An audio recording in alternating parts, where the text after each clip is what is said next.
ഒരിക്കലും അവളെ വിഷമിപ്പിക്കല ആദി. ഒരു പാവാത്. നിനക്ക് തോന്നുന്നുണ്ടോ അജു അവള് വേദനിപ്പിക്കാൻ എനിക്കാവുമെന്ന്? ആദ്യം ഇന്ന് ഈ ലോകത്ത് മറ്റാരെക്കാളും മറ്റെന്തിനേക്കാളും ഏറെ സ്നേഹിക്കുന്നത് അവളെയാണ്. എൻ്റെ ഈ നെഞ്ചു നിറയെ എൻ്റെ കിളിക്കുഞ്ഞു മാത്രമാണ്. ഉള്ളു വീങ്ങുന്ന പ്രണയത്തോടെ ആദ്യം പറഞ്ഞു നിർത്തുമ്പോൾ അവനിലെ ഓരോ മാറ്റങ്ങളും തെല്ലൊരു കൗതുകത്തോടെ നോക്കി നിന്നു അച്ചു. ഇനി എന്തിനാണ് നീ നിങ്ങളുടെ കാര്യം വീട്ടിൽ പറയാൻ വൈകിക്കുന്നത്? ഇന്ന് അഗ്നി കണ്ടു, നാളെ മറ്റൊരാൾ. അങ്ങനെ അറിയുന്നതിലും നല്ലതല്ലേ നീ ആയിട്ട് തന്നെ ഉണ്ടായതെല്ലാം പറയുന്നു. ഒരു 1 വീക്ക് ടൈം എനിക്ക് വേണം വെച്ചു. വേറൊന്നിനല്ല, ഞങ്ങളുടെ വിവാഹം ലീഗലി രജിസ്റ്റർ ചെയ്യാൻ വേണ്ടി മാത്രം. അന്ന് ഞാൻ അവരുടെ മുമ്പിൽ വെച്ച് ഒരു താലി കെട്ടി കൊടുത്തേ ഉള്ളൂ. നാളെ ആയുഷ് അന്വേഷിക്കുന്ന അവരുടെ പപ്പയുടെ കേസ് അവസാനിച്ച് കഴിയുമ്പോൾ ആരെങ്കിലും എന്തെങ്കിലും അവകാശം പറഞ്ഞ് എൻ്റെ അപ്പൂനെ എൻ്റെ അരികിൽ നിന്ന് കൊണ്ടുപോകാതിരിക്കാൻ എനിക്കിത് ചെയ്തേ പറ്റൂ. അതൊരു ഇതിങ്ങനെ പോട്ടെ. പിന്നെ അഗ്നിന്ന് കണ്ടതുപോലെ ഒന്നും ഉണ്ടാവാതിരിക്കാൻ ഇനി ഞാൻ ശ്രദ്ധിച്ചോളാം. ആദ്യം പറഞ്ഞു നിർത്തിയതും അത് ശരിയാണെന്ന് തോന്നിയ അജുവിന് ഇനിയൊരു അവകാശത്തിന്റെ പേര് പറഞ്ഞ് ആരെങ്കിലും വരുന്നതിന് മുമ്പ് അവളിൽ ഏറ്റവും അവകാശമുള്ളത് ആദിക്ക് തന്നെ ആയിരിക്കണം. വിളക്ക് വെച്ചുള്ള പ്രാർത്ഥന തുടങ്ങിയത് മീര നേരെ പുറത്ത് സിറ്റൗട്ടിൽ ചെന്നിരുന്നു. ആദിയും അജു ഇതുവരെ വന്നിട്ടില്ല. ആയുഷും അതെ വേഗം വരാമെന്ന് പറഞ്ഞല്ലേ. ഉള്ളമൽപ്പം പിണക്കത്തോടെ തന്നെ മൊഴിഞ്ഞു പോയിരുന്നു.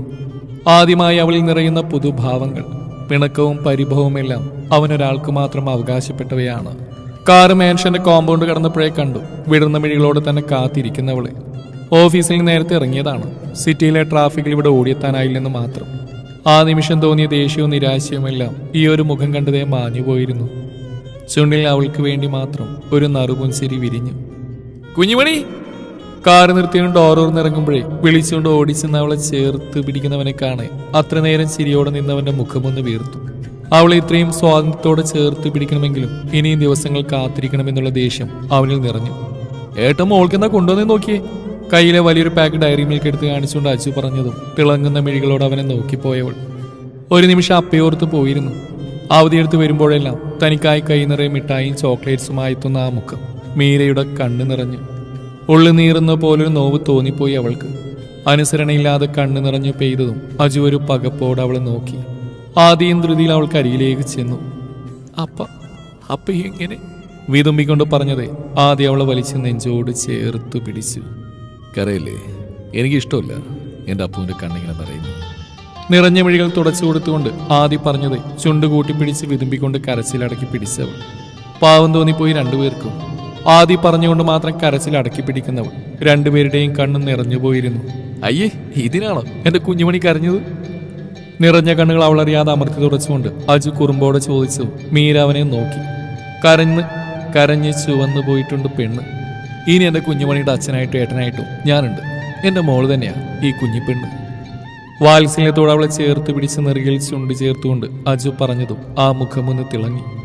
അത്ര നേരം മൂടിക്കെട്ടി നിന്ന കാർമേഘം തെന്നി നീങ്ങി വെളിച്ചം വീണതുപോലെ ചുണ്ടുകളിൽ അത്രയും മനോഹരമായൊരു പുഞ്ചിരി സ്ഥാനം പിടിച്ചു. അവളുടെ നിറഞ്ഞ പുഞ്ചിരി കാണെ ആദിയുടെ ഉള്ളവും ഒന്ന് കുളിർന്നു. അവളുടെ കണ്ണു നിറഞ്ഞാൽ പൊള്ളുന്നത് തനിക്കുള്ളമാണെന്ന് ആദി ഒരിക്കൽ കൂടി തിരിച്ചറിഞ്ഞു. ഇരുണ്ട വെളിച്ചം നിറഞ്ഞ ഇൻറ്റോഗ്രേഷൻ റൂമിനുള്ളിൽ പാതി ചത്ത പോലെ കിടക്കുന്ന ഒരു രൂപം.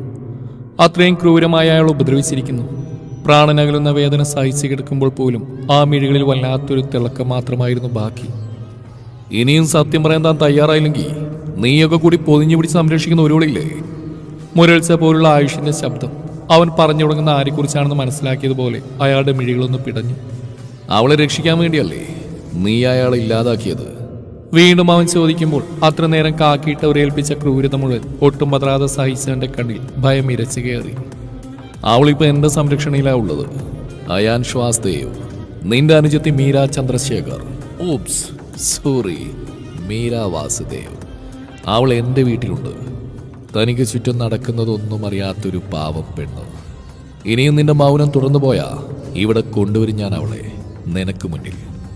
അവളുടെ അപ്പയെന്ന് വിശ്വസിക്കുന്ന അവളുടെ കൊലപാതകിയായ തന്നെ നേരിട്ട് കാണിച്ചു കൊടുക്കാൻ. ആയുഷ് അത്രയും പറഞ്ഞു നിർത്തുമ്പോൾ മിഴികളിറുകെ അടച്ചു കളഞ്ഞവൻ. പെണ്ണിന്റെ കരച്ചിലും സങ്കടവും എല്ലാം ഒന്ന് ഒതുങ്ങിയതും ആദ്യം അജു അവളെയും കൊണ്ട് മാൻഷനുള്ളിലേക്ക് കയറി. ബാക്കി എല്ലാവരും പൂജാമുറിയിലെ ഹാളിൽ പ്രാർത്ഥനയിലായിരുന്നതിനാൽ മീര തന്നെയാണ് രണ്ടാൾക്കും കോഫി ഉണ്ടാക്കി കൊണ്ടുകൊടുത്തത്. അജു കോഫി കുടിച്ചൊന്ന് ഫ്രഷായി വരാമെന്ന് പറഞ്ഞ് മുകളിലെ റൂമിലേക്ക് പോയതും സോഫയിലായിരുന്നു കോഫി കുടിക്കുന്നവന്റെ നോട്ടം മുന്നിലൊരു ചിരിയോടെ തന്നെ നോക്കി നിൽക്കുന്നവളിൽ മാത്രമായി. ആദ്യം ഒരു കള്ളച്ചിരിയോടെ ചുറ്റുമോ നോക്കിയതും അവളും കാര്യമറിയാതെ അവൻ നോക്കുന്നിടത്തൊക്കെ നോക്കി. അടുത്ത നിമിഷം ഒട്ടും പ്രതീക്ഷിക്കാതെ ആദ്യം അവൾ എടുത്തുയർത്തി തോളിലായിട്ടുകൊണ്ട് താഴെയുള്ള അവളുടെ റൂമിലേക്ക് കയറി.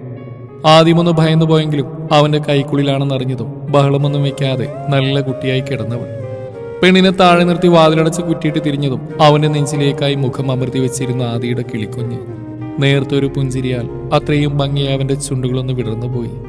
ഇരുകൈയാലും അവൾ വരിഞ്ഞു മുറുക്കി നെഞ്ചോട് ചേർത്ത് പിടിച്ച ആദിയും. അപ്പു, വേഗം വരാന്ന് പറഞ്ഞില്ലേ? കുഞ്ഞൊരു പരിഭവം. ആദിയുടെ മിഴികളൊന്ന് തിളങ്ങി. നെഞ്ചു നിറഞ്ഞ് തുളുമ്പി പോകുന്ന പോലൊരു ഇഷ്ടം തോന്നിപ്പോയവന്. എൻ്റെ കിളിക്കുഞ്ഞ് കാത്തിരുന്നു. അത്രമേൽ വാത്സല്യത്തോടെ ചോദിക്കുമ്പോൾ നന്നേ പതിഞ്ഞു പോയിരുന്ന അവിടെ മറുപടി. എങ്കിലും ആദ്യം അത് മാത്രമേ കേട്ടുള്ളൂ.